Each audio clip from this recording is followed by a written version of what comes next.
안녕하세요. 저는 이제 베트남에 있는 갈로입니다. 일과 결혼 구독자 여러분 만나서 반갑습니다.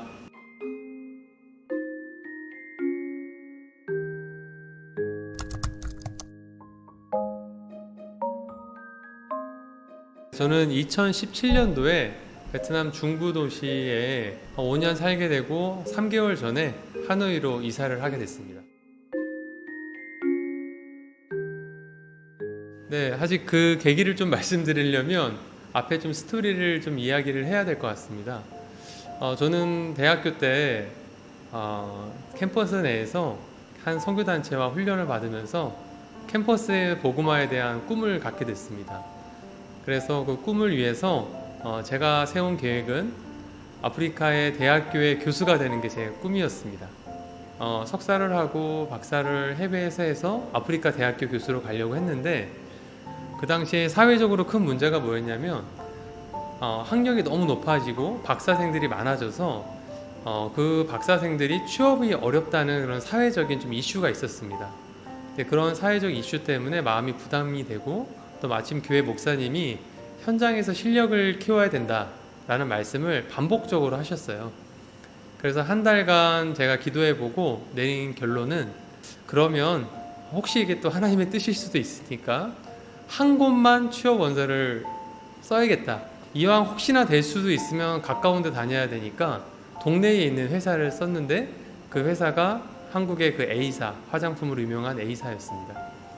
그래서 그 회사에 지원서를 냈는데 최종 합격이 됐습니다. 사실 그때부터 저한테는 엄청난 큰 부담감이 생겼는데요. 그 이유는 아프리카 대학교의 교수가 돼서 그 캠퍼스 선교를 하겠다는 꿈이 있었는데 그 꿈이 다 사라진 것 같은 그런 마음의 부담감도 생기고 나는 이 회사를 왜 다녀야 되는가, 한 번도 취업이라는 거를 생각해보지 않았기 때문에 그런 고민들이 생기게 됐죠. 시간이 흘러가면서 이 부담감들은 계속 있었습니다. 개인적으로 실적도 좋지 않았고 맡은 제품들이 잘 성공하지도 못했습니다. 그래서 사실은 그때 회사를 그만두려고 했었습니다. 역시 내 길은 이 취업이 아니라 새로운 하나님의 어떤 다른 인도하심이 있을 거다. 마음에 또 하나의 음성이 있었어요. 어려워서 이 자리를 피하는 거는 안 된다. 아내와 함께 기도를 하게 됐습니다. 근데 이제 그런 마침 그때 제가 원래 처음에 식품 쪽으로 일을 하다가 화장품으로 새로운 관련된 부서가 생기면서 옮길 기회가 생겼습니다. 그 팀이 맡게 된 업무 중에 가장 중요한 업무가 지속 가능 연구 업무였습니다. 그 업무를 맡게 되면서 세상을 향한 하나님의 마음을 이해하기 시작을 했습니다. 하나님이 창조 세계에 대해서 어떤 일들을 하고 계신지 깨닫게 됐습니다. 한 프로젝트를 시작하게 됐습니다. 그 프로젝트는 뭐였냐면 인도에는 아직도 딸이 태어나면 그 딸을 아빠가 죽이는 아주 상상하기 힘든 그런 일들이 벌어지고 있다는 것을 인도 선교사님을 통해서 알게 됐고요. 딸은 너무나 사랑스럽고 얼마나 좋습니까? 근데 인도에서는 딸을 낳게 되면 그 딸이 시집갈 때 굉장히 큰 지참금을 딸과 함께 보내야 됩니다. 그래서 이 아버지가 그 경제적인 부담감 때문에 자기가 낳은 딸을 자기가 죽이는 이런 말도 안 되는 비인륜적인 일들이 벌어지고 있었습니다. 그래서 결국은 이게 경제적인 문제였고 이런 경제적인 문제에 대해서 외부의 다른 선교사님이나 NGO가 제재를 할 수가 없었습니다. 이런 어려운 소식을 듣게 된 다음에 제가 다니던 회사에서 프로젝트를 하게 됐습니다. 그래서 이 여아가 살인되지 않도록 경제적인 선순환을 만들어줘야 되는데요. 그 인도에 있는 선교사님과 이야기하다가 한 가지 아주 좋은 아이디어를 얻게 됐습니다. 각 가정에 망고나무 두세 그루만 있으면 이 아이들을 안 죽여도 된다는 거예요. 그 이유는 망고나무에서 나오는 망고를 팔아서 돈을 모으게 되면 이 여아가 결혼할 때쯤 지참금을 충분히 모을 수 있다는 거죠. 그래서 거기서 좋은 아이디어를 얻게 돼서 제가 다니던 회사에서 처음에는 1차적으로 망고나무 묘목을 살 수 있는 돈을 투자를 했습니다. 그리고 그 망고나무 묘목을 각 가정에, 인도의 가정에 나눠주게 되고요. 망고를 팔기도 하고 먹기도 합니다. 망고를 먹고 나면 씨가 남게 되죠. 그 씨를 반으로 쪼개면 커널이 나옵니다. 그 커널에서 압착을 하면 오일이 나오게 되고 그걸 가공하게 되면 망고 버터가 되는데요. 이 망고 버터는 화장품에 쓰이는 원료 중에 하나입니다. 선교사님이 차를 타고 방송을 하면 사람들이 건조된 망고 씨를 갖고 나옵니다. 그럼 키로에 얼마씩 그 망고 씨를 사주시는 거죠. 그러면 이 선교사님은 그 모아진 건조된 망고 씨를 한 원료업체에 모아줍니다. 그럼 그 원료업체에서 커널을 쪼개서 원료를 만들게 되고, 그 만들어진 원료는 제가 다니던 회사에 납품을 하게 되죠. 그 원료를 활용해서 제품을 만듭니다. 그래서 그 활용해서 만든 제품에 택을 만들게 됐는데요. 이런 좋은 스토리를 하게 되고, 바코드가 있는데 하나는 소비자의 것입니다. 소비자가 2,000원에 대한 기부를 하게 된다고 동의를 하면 제가 다니던 회사에서 매칭 펀드로 2,000원을 함께 기부합니다. 그럼 그 모아진 돈을 다시 그 인도에 망고 묘목을 또 심어주게 됩니다. 그럼 망고 나무가 더 많아지겠죠? 이런 선순환 모델을 통해서 아직까지 이 모델이 지금 지속되고 있는데요. 이 프로젝트를 하게 되면서 제가 꿈꾸게 됐습니다. 해외에 나가서 이렇게 멋지게 정말 그 지역사회와 환경을 살리는 그런 일이 이 비즈니스와 연결되면 참 좋겠다라는 꿈을 꾸게 됩니다. 그런 꿈을 꾸던 찰나에 해외에 함께 비즈니스 선교를 가자라고 한 제안을 받게 됩니다. 제가 다니던 회사에서 다닌 일이 너무 좋았지만 이런 꿈을 좀 갖기 위해서 회사를 그만두게 되고 2017년도에 베트남에 오게 됐습니다.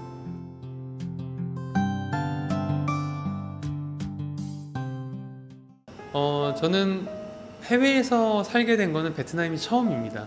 해외에 대한 꿈을 많이 가졌지만 타문화에 대한 이해도나 이것은 많이 없었죠. 근데 베트남에 와서 타문화에 대한 이해를 함께 하고 여기 현지에 있는 사람들과 대화하면서 그들을 알아가고 이 문화를 알아간다는 것 자체가 사실 저한테는 큰 기쁨이었습니다. 제가 이걸 처음에 왔을 때는 주재원으로 왔습니다. 그래서 화장품을 생산하고 판매하고 또 수입해서 유통하는 일도 했었는데요. 저희 회사에 취업했던 청년들이 있죠. 그런 청년들과 함께 일했던 거 참 좋았고요. 같이 일했던 청년들 참 똑똑하고 착하고 지혜롭게 일을 참 잘했던 것 같습니다. 또 만났던 청년들은 제가 여기 베트남에서 크리스찬 청년들을 좀 후원을 하게 됐습니다. 후원을 하게 된 이유는 저도 이제 대학교 때 많은 도움을 받고 다녔고 그랬기 때문에 이곳에 기독 청년들이 정말 잘 공부하고 성장할 수 있도록 돕고 싶었고요. 그래서 여기 베트남의 어려운 친구들을, 대학생 크리스찬 친구들을 돕고 그들이 성장해서 지금은 이제 그런 청년들이 졸업을 해서 취업을 하고 자기 경제적으로 자립하는 모습을 볼 때 참 보람됩니다. 근데 가장 기억에 남는 친구는 제 첫 번째 도왔던 친구인데요. 이 친구는 저희가 베트남에 이때 와야겠다라고 하나님이 들려주시는 것 같은 친구입니다.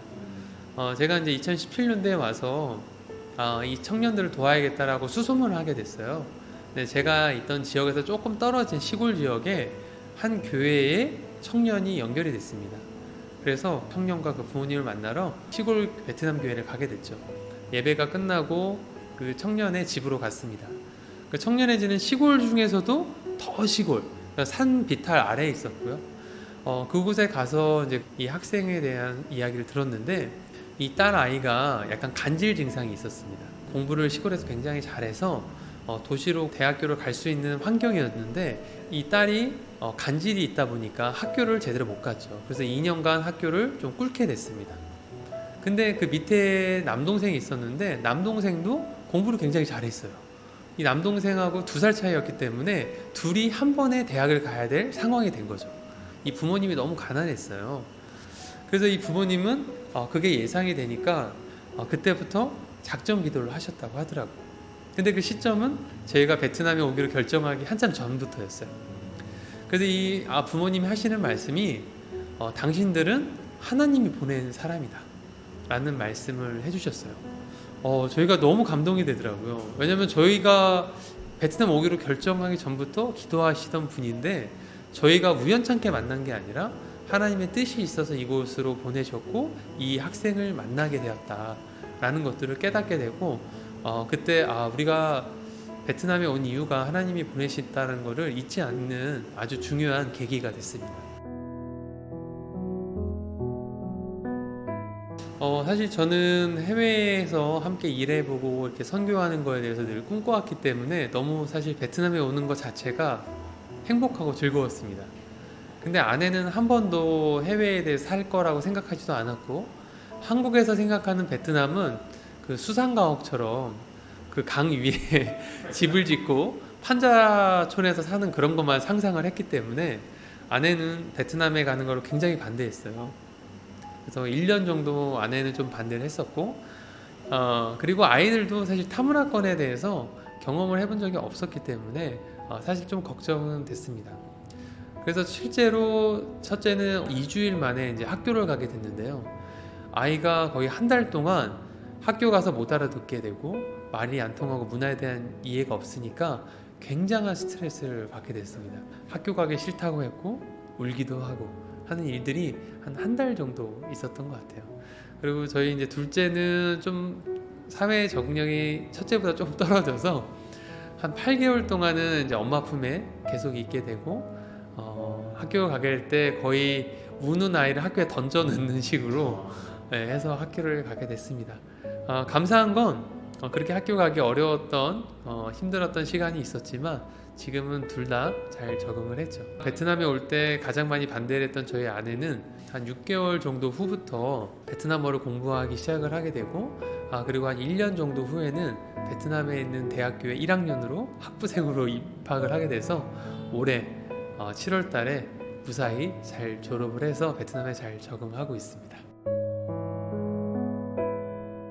이 얘기는 제 아내가 외부로 하지 말라 그랬는데 네, 그 18살, 뭐 20살 이런 젊은 친구들과 열심히 경쟁해서 수석으로 졸업을 하게 됐습니다. 사실 저희가 베트남에 오게 된 가장 큰 이유 중에 하나가 또 아내가 아픔이 있기 때문에 그랬던 것도 같아요. 2015년도 12월 24일 날 아내가 갑상선 수술을 받게 됩니다. 그때 아내는 워낙 건강했고 특별하게 문제가 없었던 상태였기 때문에 사실은 암이 발생한 거에 대해서 잘 받아들이기가 어려웠어요.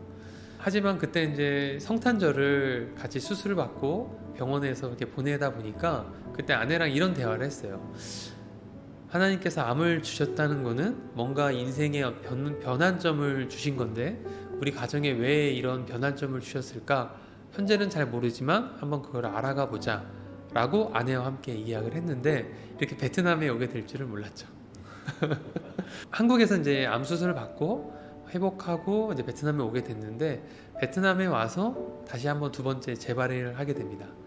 그래서 재발을 했는데 다행히 아내가 잘 견뎌줘서 재활 수술을 잘 했고요.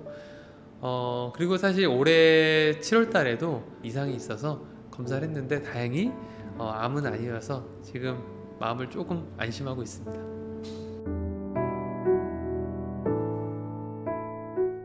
저는 이제 주재원으로 약 한 3년 정도 있다가 딱 코로나가 시작될 때쯤 2020년 2월 달에 한국으로 복귀 명령을 받았습니다. 결정할 수 있는 시간을 달라라고 이야기를 하고 기도를 하고 있었거든요. 근데 제 마음은 두 가지였습니다. 하나님께서 베트남에 보내셨다라고 확신을 하고 왔기 때문에 이대로 떠날 수는 없다라는 마음이 있었고요.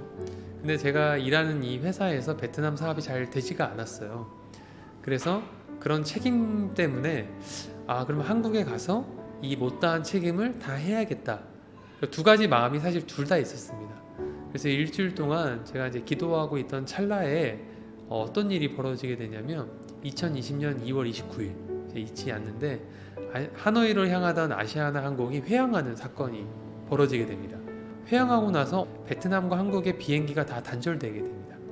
제가 이제 기도하던 중이었는데 저는 그거를 한국으로 돌아가지 말라라는 하나님의 하는 메시지로 받아들이게 되고, 그래서 회사에는 1년간의 육아휴직을 내게 되고 그 이후에 이제 퇴사를 하게 됩니다.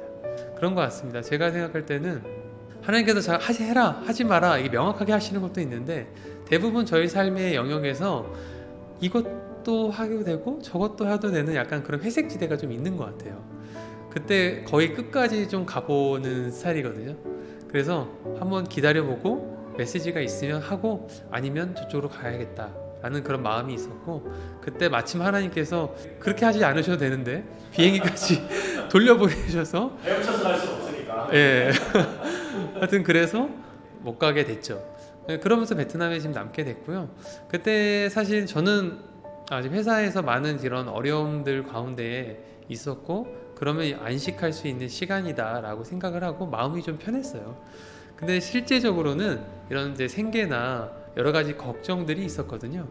근데 지금 코로나 이후로 지금 거의 3년 정도 됐는데 하나님이 죽이시지 않으시고 더 많은 일들을 여러 사람을 통해서 붙여주셔서 지금까지 이게 살고 있고, 지금이 사실은 하나님의 어떤 모험을 함께하는 그런 과정인 것 같습니다. 제가 가장 좋아하는 성경 말씀 중에 하나가 마태복음 25장 14절부터 30절 달란트 비유입니다. 이 말씀을 읽을 때마다 저도 약간 무거운 책임감을 느끼는데요. 5달란트, 2달란트, 1달란트 받은 종이 마지막 주인이 왔을 때 정산을 하게 되는데, 이 1달란트 받은 사람을 악하고 게으른 종이라고 합니다. 그러면서 주인이 뭐라고 하냐면, 메시지 성경에서는 현실에 안주했다 라는 표현을 씁니다. 모험하지 않고 현실에 안주한 사람, 그게 바로 1달란트 받은 사람이었는데, 이 메시지가 저한테 이게 마음에 꽂혔습니다. 우리가 살아가는데 눈에 보이는 어떤 현실의 안주함들, 눈에 보이는 현실의 그런 안락함을 위해서 어떤 결정을 하지 않았을까라는 마음의 부담감이 있고, 그러지 않기 위해서는 여기 5달란트 받은 사람한테 했던 것처럼 모험을 해야겠구나, 인생에 투자를 해야겠구나, 그 투자의 대상이 바로 하나님의 일이어야겠구나 라는 생각을 많이 하게 됐습니다. 성경을 보면 저희가 믿음의 조상이라고 하는 아브라함이나 이삭이나 야곱이나 많은 사람들은 현실에 안주하지 않고 대부분 다 보이지 않는 곳, 알지 못하는 곳으로 다 갔더라고요. 근데 대부분 저희가 의사결정을 할 때 현실에 안주하려고 하다 보니까 하나님의 뜻과는 좀 멀어지는 결정들을 할 때가 많은 것 같습니다. 그래서 이런 모험을 할 수 있는 의사결정을 했으면 좋겠고, 이런 또 의사결정을 할 때 또 하나님께서 새로운 길들을 열어가실 거라고 믿고 있습니다.